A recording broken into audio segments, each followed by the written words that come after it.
So let's talk about South America. It is a continent of staggering extremes, a place where nature just operates on this epic scale. And in this explainer, we're going to dive into the powerful forces that have shaped its incredible geography. Okay, so I want to start with a question for you. What do you think the world's tallest waterfall, the planet's largest rainforest, and one of the biggest earthquakes in recorded history? What could they all possibly have in common? Well, the answer is they're all part of the story of one incredible continent, South America. Yeah, its story is literally written by these massive, powerful forces. And that's exactly what we're going to get into. All right, first up, let's look at the literal building blocks of the continent. The epic forces of rock and water that have sculpted these amazing landscapes. So, the key idea here is something called geomorphic processes.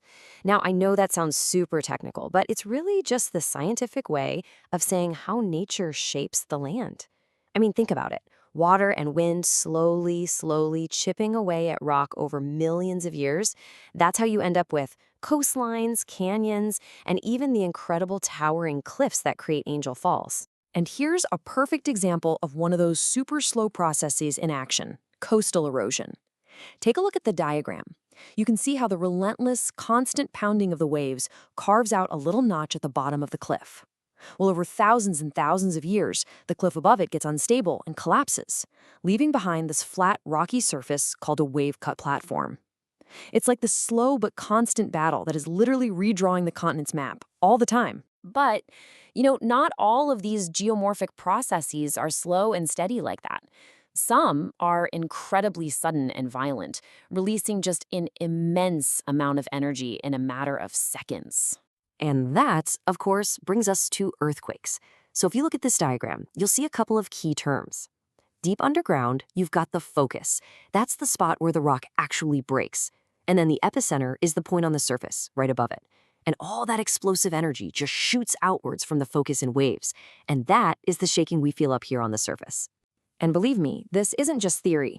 Back in 1960, the ground in Chile shook with a force that is, well, it's almost unimaginable. The Great Chilean Earthquake was just this devastating, terrifying reminder of the massive tectonic powers that are constantly churning away right beneath South America. Okay, so all of these immense physical features, we're talking mountains, coastlines, the whole thing, they don't just exist in a vacuum, right?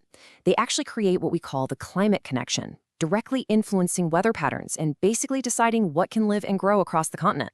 Just look at this map. It shows you that South America isn't just one single climate. It's this incredible, vibrant patchwork of different zones. I mean, you've got everything from the bone-dry Atacama Desert to the super lush, humid rainforests that are basically hugging the equator. And when we say climate zone, all we mean is a big area of the world that has the same kind of climate over the long haul. Like the Mediterranean has one, the Arctic has another. So let's zoom in on one of these in particular, the equatorial zone. Just think, hot, sticky, and wet all the time. You have consistently high temperatures, crazy high humidity, and just tons and tons of rain year-round. So the big question is, what kind of environment does all that heat and water create? What can actually thrive there? Well, those conditions, they're the absolute perfect recipe for a tropical rainforest. And this diagram shows you exactly what you get. This incredible, complex, layered structure, all because the plants are in this constant competition for sunlight. You've got the giant emergent trees poking out at the very top, then a super dense canopy right below that, and it goes all the way down to the shrub layer on the pretty dark forest floor. It's amazing. Each layer is like its own little world, and it's all built by that equatorial climate. Okay, so we've got this continent of dramatic landscapes and all these different climates. But what about the people? Where do they fit into this picture? Let's take a look at the human imprint and why people choose to live where they do.